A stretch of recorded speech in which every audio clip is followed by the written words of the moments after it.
Welcome to Barley and Hops. Today we're going to make wine. As a matter of fact, we're going to make a cranberry wine. And this one is so easy you can do it at home. And we wanted to demonstrate exactly how to do this so that you can make your own wine. A really good friend of mine, Roger Beckeris, brought in a bottle of his cranberry wine. And you can look at this and you can see how clear and how beautiful that is. And he's given us the recipe and we're going to make it right here. We're going to show you exactly how easy it is. This is a delicious, exquisite wine. It's a great after dinner wine or dessert wine, or even one for if you just want to sit around and have a conversation with someone. You can sip on some really nice wine. So he's got his own label. You can make your own labels as well. So we're going to put that aside, but I'm going to show you what the ingredients are, and then we're going to get right to making this. We've got 12 cans of frozen cranberry concentrate.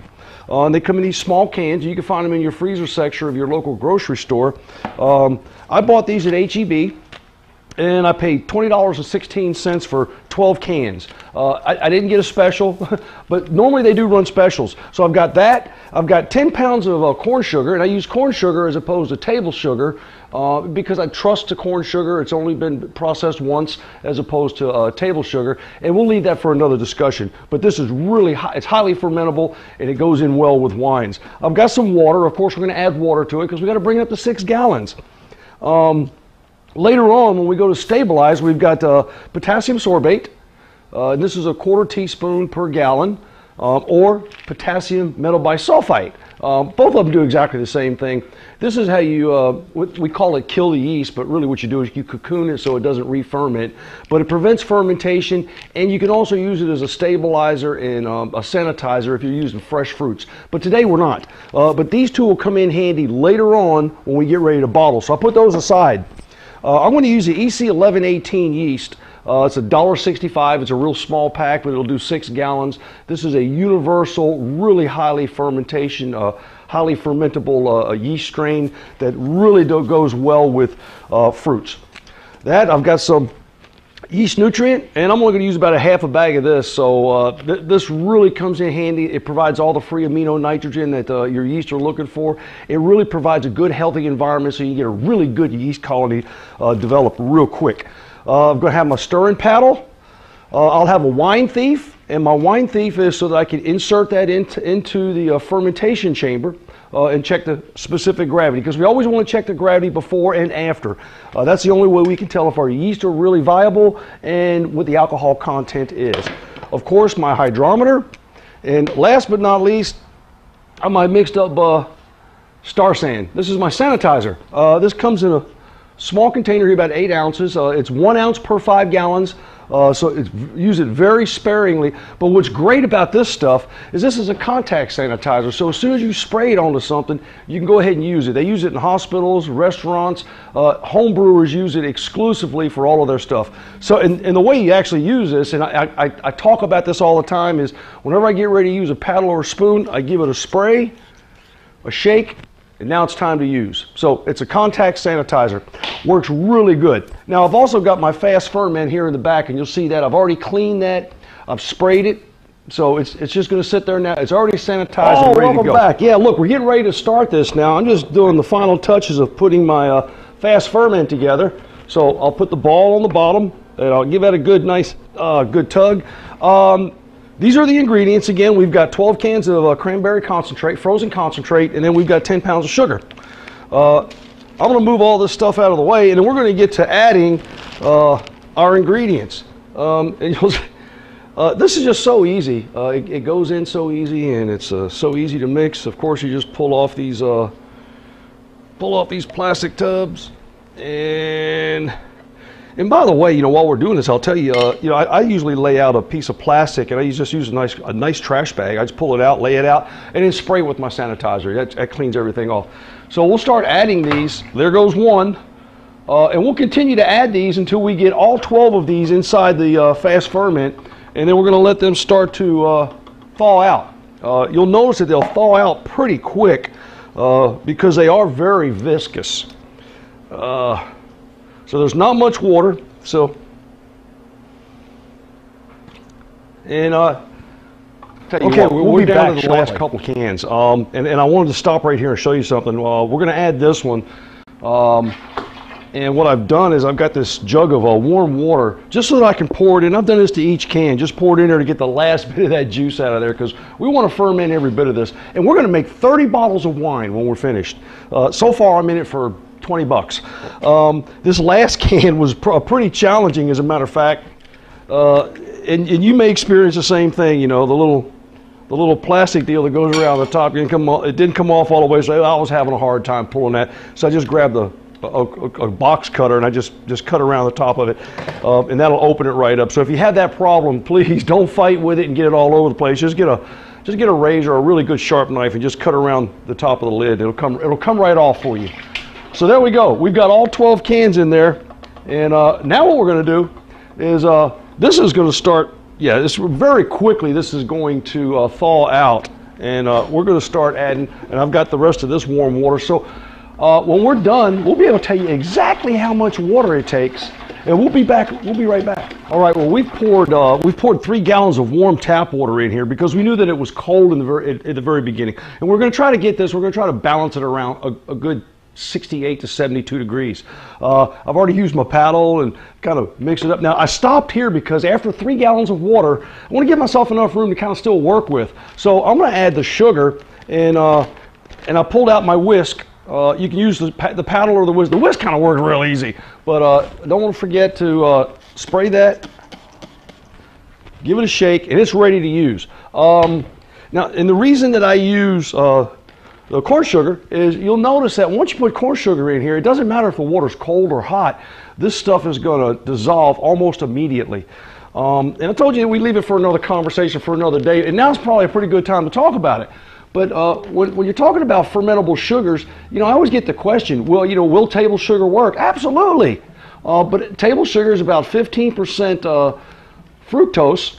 And it has a hard time. That's a complex sugar, and it has a hard time. The yeast have a hard time breaking that down. So they're going to eat the sucrose, the low-hanging fruit, first. But when it comes to corn sugar is just so fermentable and so easy to use, and it's only been processed once. So it makes a very, very clean addition.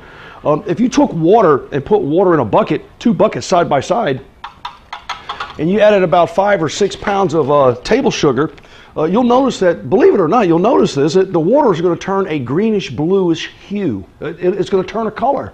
And you're going to be surprised. You're going to go, how does white table sugar and clear water turn to a color? Well, that's all the additives and through processing that's in the sugar that you just can't see. But if you did the same thing and you took an equal amount of corn sugar and you added that to your water and you stirred it up, you'll notice that it'll be crystal clear. And oh, by the way, it'll be crystal clear real quick. It doesn't take a whole lot. Because that stuff dissolves so quickly. Okay, so I'm going to whisk this around real good. Get those mixed up. And you know, and I can see it down here moving. That's my corn sugar dissolving. And it dissolves really rapidly. So I got that thing going in a really good, like a cyclone in there. I'm going to use my paddle now that's still sterilized. There we go. You know, mix that little corn sugar up that's in the very bottom. There it is. So now that we've got this, at this point, while I'm here, I might as well add my yeast nutrient. I mean, it's just a good time to add it. You can add it now. You can add it later. I could have actually added it at the beginning, but it really doesn't make any difference when you add it. But I highly recommend you use it. Because what it will do is it will provide you with all the nutrients and everything you need for a very, very good fermentation. There goes about a half a bag of that, which is really going to be like 2 tablespoons, a good 2 heaping tablespoons. Stir that up, let that get good and mixed. And right now, we're at 70 degrees, and that's exactly where I wanted to be. Remember I said 68 to 72? We're right at 70 degrees.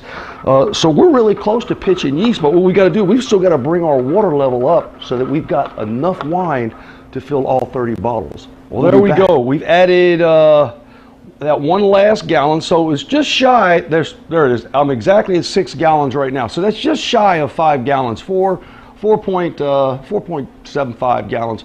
I'm going to pour just a little bit more in there because we're going to fill this ball as soon as we open up that union down there. So there we go. I'm just above 6 gallons. That's going to give me a full 30 bottles of wine when we're finished. I'm gonna give it another spray here, a shake, and I'm gonna give it one more mix just to make sure that I've got everything mixed up real good before we add the yeast. Now, the interesting part of this, and I want to caution you about this, if you're using a fast ferment, make sure that you open up your bottom valve for the collection ball, so the collection ball fills up with the wine as well. I tried it one time before because I was testing it out to try to see what happens. If you leave the valve closed and you ferment, it will ferment and everything will work out just fine. But at the end of fermentation, when you open up the valve, it'll probably clog. Not a big issue. All you got to do is find something sterile, stick down in there, you know, just to get the yeast to move, and then it'll drop into your ball. But for the sake of effort, I would say just open up the valve and let the ball fill up. But because the yeast are going to eat and they're going to fall out, the conical shape is going to cause it to go down into the ball. It'll fall into the ball. It'll make it really easy to pull that lees, the dead yeast. It'll make it easy to pull the lees off of your wine when it's time for you to not really rack, but rack. So now, and remember, if you're using just a standard bucket process, I mean, it's exactly the same way. It's just, we're just using two different vessels. If you're using the bucket, do the same thing we're doing here, except you're leaning over, you do it in a bucket. Okay, I've got it good and mixed up. It's time to add the yeast. No, we got to take a hydrometer reading first. So we'll get our leaf. I've already sprayed it with my sanitizer, and I've sprayed my hydrometer. So what I'm going to do is I'm going to insert this. You'll notice it's got this small valve at the bottom, and what it does is when you insert it, it'll fill this tube. And it'll give you a place where you can drop your hydrometer. In a bucket, you can actually drop the hydrometer in the bucket and check it that way, and just get your head down so you can see it. But it's really difficult in the fast ferment. 6 to 1, half a dozen of the other. Or you could pull some out. You could siphon a little bit out and put it in a test cylinder. But I prefer to use the wine thief because it's just so easy to use. There we go. Now I've got enough wine there. Plus it makes a great shot glass. All right, we're going to drop our hydrometer. And here we are. We're at 1.120. So that's way above what you would normally ferment for beer. But 1.120 is really going to be a good stout wine. And it all depends on how far we let that ferment down. You know, because dry wines will go all the way down below 1, which will make them dry, which means all the sugars are fermented out. We have an option. We can stop it a little early, 1.004, 1.008-ish, and that'll make it a little bit sweeter. Or we can just let it ferment all the way down, then we could back sweeten it. But we got to make sure we use potassium sorbate or potassium metabisulfite so that it doesn't start to, you add more sugars, you know, your yeast are going to try to regenerate. So, but we'll get to that when it's time to bottle, because we'll do a video on bottling too. So here we are, we're ready to, at that point in time, hey, please don't forget to take a hydrometer reading. I'm going to open up our yeast and we'll get ready. We're going to add this. And I tell you, it's very, very important to take a hydrometer reading, because if you call or if you come in and we're talking, you know, you've got a challenge. Probably one of my first questions are going to be, you know, what was your original gravity? Because it's the only thing that gives us a data point to try to find out what may have potentially gone wrong or what's gone right with your wine. So please take a hydrometer reading. It takes a few seconds, and it's also pretty neat to be able to tell somebody, you know scientifically how much alcohol's in your wine. So we're going to sprinkle this yeast right on the very top here, and that's all I'm going to do. I'm just going to sprinkle it on there, and then we're going to let it go. So last but not least, the addition of our already pre-sterilized lid. We'll roll that on top.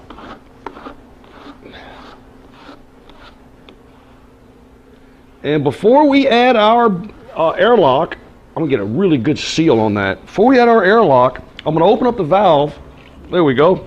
And we're going to let the ball fill up, because it's going to suck air through here, before we add our airlock. So there we are. And you know what? The only thing we got left to do is wait.